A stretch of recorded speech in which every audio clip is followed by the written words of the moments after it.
Elime kayırlarım. Elim kırgızым. Мына бул видеодо, азыр болуп аткан видеодо, бул видеону мен атайын жасаткам. Мендикилер тартып атат бул видеону. Ушул видеодо 2018-жылы өтүп кеткен, мөөнөтү өтүп кеткен шоколадты упаковкасынан чыгарып, кайра башка коробкага салып, 2020-жылкы кылып туруп чыгарып, силердин бала чакаңарга сатып атат. Муну мен далилдей баштаганда, мен санэпидемнадзорго барып заявление жазайын дегенде санэпидемнадзор заявлениени албай койгон. Эмне себептен?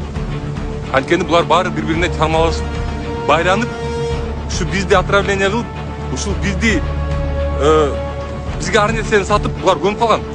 Анан ушинтип сатып туруп анан кийин могу немелерге, баннерлерге илип, ошол акчаны. Анан кайра депутат болуп келишет. Мен 2019-жылы Стамбулга барганда, частный клиникага барганда, мен ошол частный клиниканын директору чакырып алган өзүнө. Чакырып алып сурады. Эрлан, сен ушу журналист экенсиң. Кыргызстанда өлкөсүндө канча адам жашайт деди. 6 миллиондой адам жашайт дедим мен. Ошондо ал айтты. Эрлан деди, силерде бир нерсе туура эмес деди. Эмне себептен десем,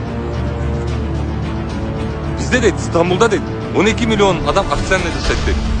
Неофициально бир 16 миллионго жетет дейт.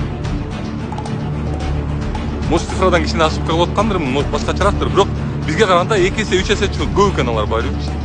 Бизде Стамбулда анча адам келип, силерден ошо 6 миллондон келаткан адамдарча адам келип, почкасы менен печеньин алмаштырбайт дейт. Силердин тамак ашыңарда же бир жериңерде бир нерсе туура эмес дейт. Ошол сөзгө могу видео далил. Көргүлө ушул видеону. Ушул видеону жана 2 комиктин видеосун тараткандай тараткыла кыргыз дедим. Силер эмнеге андай нерсеге алданасыңар дагы? Бизге эч кандай тиешеси жок нерселерге. Анан кийин өзүңөрдүн балаңарга келгенде, өзүңөрдүн ден соолугуңарга келгенде мындай видеолор тарата албай каласыңар. Силер да күнөөлүүсүңөр. Силерде да күнөө бар. Анткени себеби силер ошолорду кайра шайлап атасыңар. Акчасын алып, жана айтып, малдай кылып силерди салып алып туруп, автобуска алып барып, петак алып барып жүргөндө силер шайлап атасыңар ошол адамды. Силер жок дей албайсыңар. Силер өзүңөрдүн укмуңарды коргой албайсыңар.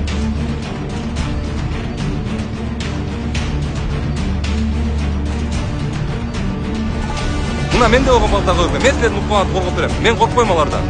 Жана менин командамда алардан коркпоңдор. Ошончо. Ойлоңгула жана ойгоңгула. Добушуңарды сатып келип туруп анан кайра 5 жыл ыйлап туруп, анан барып за границу барып почкаңарды алмаштырып, печкеңерди алмаштырып, өлүп калбайын деп. Мындай точкадан Бишкекте эле бешөө. Мен билем алар кашта экен. Бирок мыйзам тилекке каршы мен жакта эмес, мен тарапта эмес. Мыйзам ошол депутаттардын тарабында, ошол чоңдордун тарабында. Бургула ошол мыйзамды менин көзү. Мен силерге далилдеп берем. Мен силерге таап берем ошолорду. Болбогон бирөөлөрдү шайлайсыңар да мен силерди тааныбайм, мен силерге ишенбейм дейсиңер. Иштегендерге, мээси иштегендерге, коркпогондорго голос берилет өзүңөрдү.